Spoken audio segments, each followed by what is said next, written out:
Hello, friends. How are you today? My dog got me this morning when I tried to give him a hug. So they say that something near the mouth is about speaking, right? So maybe this will encourage me to speak in a new way somehow. So friends, let's talk about the energies. The new moon for November is the 1st, this coming Friday. And 3 days ago, there was an energy shift.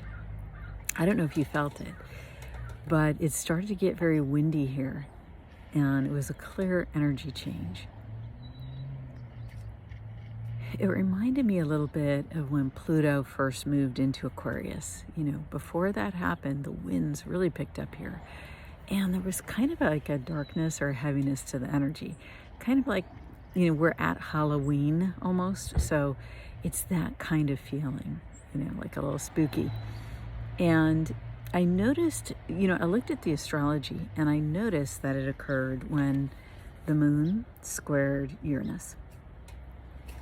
Those two astrology symbols. And that was the direct correlation time-wise when it happened Saturday night.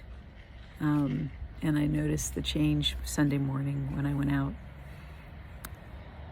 So this happens, a lot of energies flow into the energy of the new moon, like when that pings exact. And this is one of the things in the last week, a few days before the new moon that flows into it. When the new moon happens, Mars is going to be exact opposing Pluto.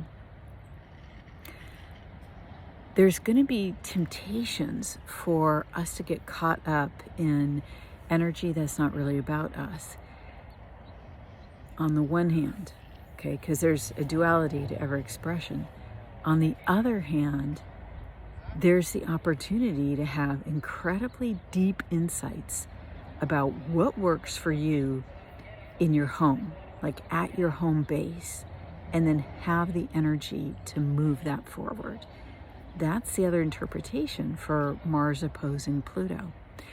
And the thing that makes this so potent right now is that Juno, the asteroid Juno, squares both Pluto and Mars in a T-square at the new moon. So these are generational effects. Juno's the queen of heaven, and she's concerned with, the clan and how it's going to roll out over generations, what's going to happen to her people. I think that brings, part of the intensity to the moment. So with Mars opposing Pluto, and then the moon squaring Uranus just prior to the new moon, these things bring up distractions that can really engage us. Why? Because Mars is so fiery and emotional in the sign of Cancer, number one. Number two, because the moon can be very emotional and it's squared Uranus, which can be sudden changes, sudden surprises. These can be on the positive or the negative, like the full spectrum. So a lot of people are experiencing positive changes too, so it's not all one way. But there's a third thing going on here right now, which is that, there are so many major planets spread throughout the wheel of the astrology chart. There's a major planet in 8 of the 12 signs, okay, major body. So what that means is that every 2 to 3 days, the moon is making, for 2/3 of the time, the moon is making aspects to a major planet. Whether it's a easy aspect like a trine or a sextile, or it's a tougher aspect like an opposition or a square, among others. So that's the third influence here that can cause distraction, right? Cause things to suddenly come up, or for us to embody the moon, various experiences. So what I wanted to do was look at the human energy of this. So basically, as a human being, okay, you've got all of this information, events kind of winging around in our human environment. And without a focus on our electromagnetic energy field, okay, we can be easily distracted, right? Because here I don't have a focus, and I'm more likely to just notice, oh wow, that just came up, this just came up, that just came up. Kind of like when you thumb through social media, right? It's really easy to get distracted.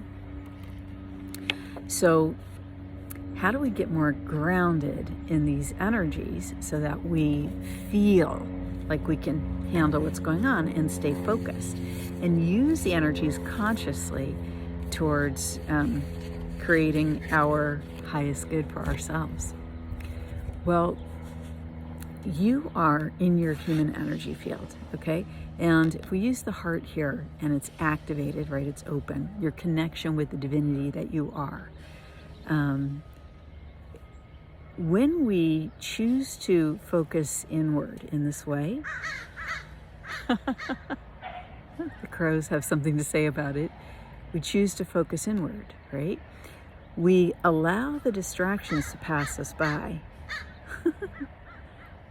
So we can see and observe the distraction or the event, but we then bring our attention back to where we're centered, right? This is my purpose. This is what I'm working on. This is what I'm doing. This is the love that matters to me. Yeah, I think the crows really like this conversation. That's how, in my view, we maximize these energies. We take a perspective of consciously managing our electromagnetic field, our attention, our intentions, and then how we apply those, right? Mentally in our thoughts, emotionally,